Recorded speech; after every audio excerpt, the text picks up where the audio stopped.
तो अब पत्रकार को उस मीडिया से लड़ना पड़ रहा है अपने अस्तित्व को बचाने के लिए। तो और लड़ते हुए ही आप पत्रकारिता कर सकते हैं, फिर भी वो आपको देश का दुश्मन बताएगा। ऐसा उपाय बताऊंगा कि कपड़े भी गंदे नहीं होंगे। तुम इस गोदी मीडिया के अखबार और न्यूज चैनल को 250 रुपया देना बंद कर दो। वो संभावना आपके भीतर ही खत्म हो गई, वो किसी संस्थान से पैदा नहीं की जा सकती। और हिंदू मुस्लिम का मैं इस्तेमाल नहीं करता, मैं अक्सर एंटी मुस्लिम का इस्तेमाल करता हूं, क्योंकि अब सब एक तरफा है। तो जब पत्रकारिता सांप्रदायिक हो जाए, उसके भीतर के लोग भीड़ की हत्या पर जश्न मनाने लग जाएं, क्या आप उसे संविधान का पाठ पढ़ा सकते हैं? आज के गोदी मीडिया में हर तरह की बुरी आत्मा प्रवेश कर गई है। एक जो अच्छी आत्मा थी, संविधान की आत्मा, वो मीडिया से बाहर कर दी गई है। अब मीडिया पर छापा पड़ता है तो वो मीडिया के लिए चिंता की बात नहीं। बहुत से एंकर इसकी निंदा अब नहीं करते हैं। न्यूज क्लिक पर छापे को लेकर या केरला के मीडिया वन चैनल पर जब प्रतिबंध लगा, एनआईए का केस था, तो कितने चैनलों ने इस पर बहस की? वो करेंगे भी नहीं। अभिसार शर्मा को लेकर एक सांसद ने नाम ले लिया कि चीन से पैसा ले रहे, कहीं कोई प्रमाण नहीं है, और उस पर मुख्य धारा के गोदी मीडिया ने उस पर बहस भी कर दी। अभिसार खुद पत्रकार है, तो अब पत्रकार को उस मीडिया से लड़ना पड़ रहा है अपने अस्तित्व को बचाने के लिए। तो आम नागरिक की क्या हालत होगी आप समझ सकते। तो हमें नहीं मालूम था कि इनके धार्मिक मूल्यों और सांस्कृतिक मूल्यों के बीच में इस तरह का मीडिया मूल्य बचा हुआ है। वो ऐसे मीडिया के दम पर अपने धार्मिक और सांस्कृतिक प्रदेश या राष्ट्र की कल्पना करते हैं, पर अब तो नजर आता है।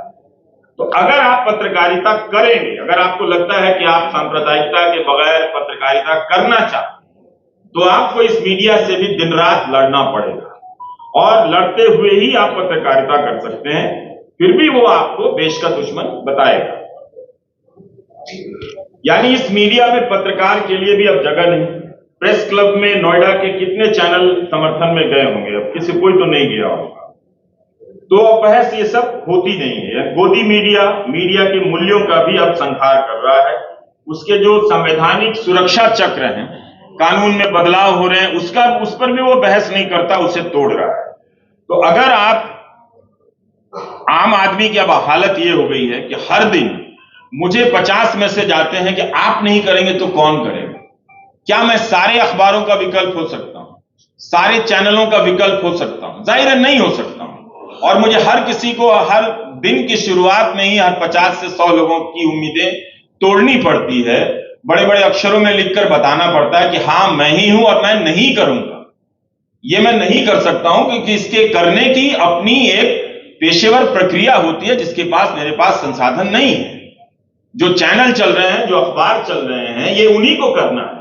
और अगर वो नहीं कर रहे हैं तो आपको ये स्वीकार कर लेना पड़ेगा कि अब ये जो भी अवसर है कि अपनी बात कहीं पहुंचाकर सुना दी जाए, वो समाप्त है, वो मृत प्राय है। मैं उसका विकल्प नहीं हो सकता। ये रोज मैं करता हूं।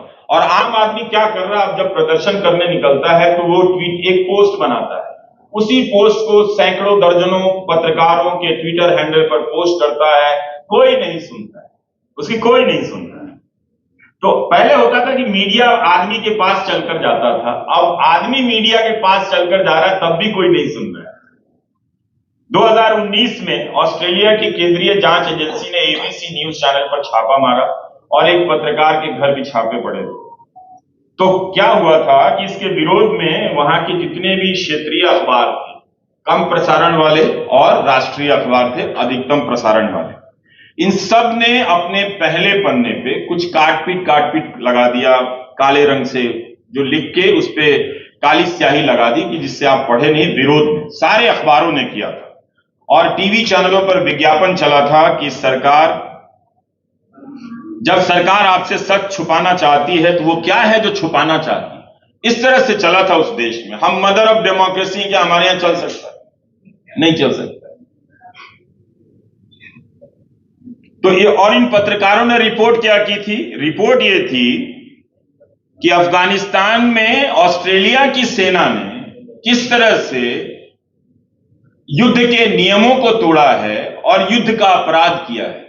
क्या आप आज के भारत में इस तरह की स्टोरी की कल्पना कर सकते हैं?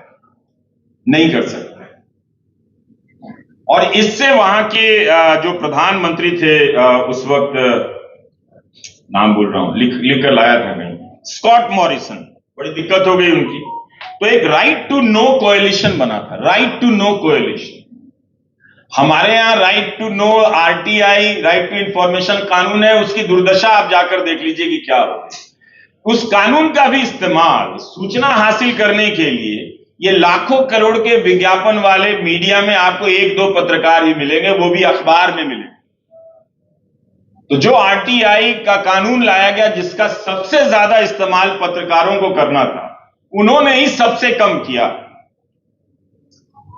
2014 के पहले कुछ हुआ होगा, 2014 के बाद तो अब करते भी नहीं है, और कोई करके लाता है तो भी 5 मिनट है, काफी है, हो जाएगा, खत्म। तो इस तरह से 2018 में अमेरिका में भी बॉस्टन ग्लोब के नेतृत्व में करीब करीब 300 अखबारों ने संपादकीय लिखा था, प्रेस फ्रीडम के लिए लेके लिखा था। तो ऐसा नहीं है कि मैं पश्चिम के अखबारों को आदर्श के रूप में पेश कर रहा हूं, अभी तो बिल्कुल भी नहीं कर सकते। इसराइल और गजा को लेकर जिस तरह से उनकी रिपोर्टिंग है वो बहुत खराब है, लेकिन उसी रिपोर्टिंग में उन्हीं चैनलों के प्रतिनिधि आप देखेंगे जो गजा में मारे जा रहे हैं। 28-29 पत्रकारों की वहां पर हत्या हुई है इस युद्ध में, और ये चैनल कम से कम इसमें इतना लिहाज बचा हुआ है कि कह रहे हैं कि हमारे संवाददाता है। मुझे ठीक से नहीं मालूम कि ये इनके पूर्णकालिक संवाददाता हैं या अंशकालिक हैं, स्ट्रिंगर, लेकिन फिर भी ये कहना कि ये हमारे संवाददाता हैं। और उन पर इसी दौर में आप देखिए कि वहीं के पत्रकार हैं जो उस युद्ध क्षेत्र से रिपोर्टिंग कर रहे हैं, उनके अपने बच्चे मारे जा रहे हैं, परिवार के लोग मारे जा रहे हैं, फिर भी वो रिपोर्टिंग कर रहे हैं। तो क्या इस तरह का सपना और जज्बा इतने बड़े देश में है? नहीं है। अब तो कोर्ट पे भी आप क्या ही कहें, उनका जज लोग दुखी हो जाएंगे, हमारे बारे में भी छोड़ता नहीं है। तो इस तरह से आप देखिए कि कितना एक जरूरी पेशा था, डॉक्टर की तरह ही एक जरूरी पेशा है। डॉक्टर भी वहां से नहीं भाग रहे हैं, अल शिफा अस्पताल के डॉक्टरों ने तो मैदान छोड़कर नहीं भागे, वो वहां टिके हुए हैं। कायदे से आज की मीडिया में वो उन्हें हीरो बनाया जाना चाहिए था कि ये कौन लोग हैं जो अपनों को मरता हुआ देख रहे हैं, दूसरों को बचाने की कोशिश कर रहे हैं। पता है कि बिजली जाएगी और अस्पताल पर बम गिरने वाला है, ठीक से पता है, 100% पता है कि यही होने वाला है, तब भी वो मरने के लिए वहां पर खड़े हैं। इस 10 वर्षों में भारत के लोकतंत्र पर कितना हमला हुआ। नागरिकों से जब लोग मुझसे पूछते मुझे क्या करना चाहिए, मैं बताता हूं उपाय, ऐसा उपाय बताऊंगा कि कपड़े भी गंदे नहीं होंगे। तुम इस गोदी मीडिया के अखबार और न्यूज चैनल को 250 रुपया देना बंद कर दो। इतना काम नहीं होता। जिन अखबारों में सांप्रदायिक खबरें छपती हैं, जिनके खिलाफ छपती हैं, वो भी लेके पढ़ रहे होते हैं उसे, क्योंकि उनमें उनका भी फोटो छप जाता है कभी कभी। तो जब आप इस मीडिया से नहीं लड़ सकते, तो जब आप कोई भी लड़ाई आज के दौर में इस गोदी मीडिया के बनाए हुए मूल्य जाल से लड़े बगैर, वो लोकतांत्रिक और संवैधानिक लड़ाई हो ही नहीं सकती। इसका मतलब है कि आप समय बर्बाद कर रहे हैं। खबरों में बने रहने के लिए फोरम 4 को सब्सक्राइब करें और नोटिफिकेशन पाने के लिए बेल आइकन दबाएं।